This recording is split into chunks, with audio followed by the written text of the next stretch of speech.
New York City protesters scuffle with police outside City Hall ahead of budget hearing, 2 arrested. To view the full article, click the first link in the description below. New York City police arrested 2 Occupy City Hall protesters overnight Tuesday, while the morning hours gave way to scuffles between officers and demonstrators who have camped out for a week to demand Mayor Bill De Blasio defund the police.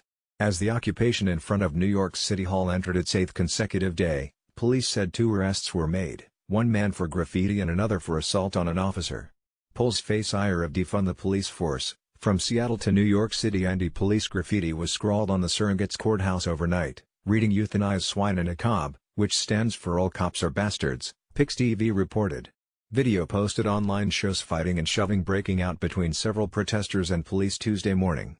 WPIX reporter Anthony DiLorenzo captured video of police trying to move protesters away from the street and removing metal barricades around the park outside City Hall, at protesters' encampment. He reported that set off scuffles with protesters.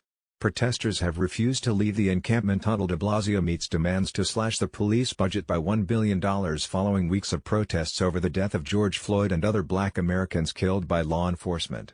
The department's budget is about $6 billion, and the city has a July 1 budget deadline.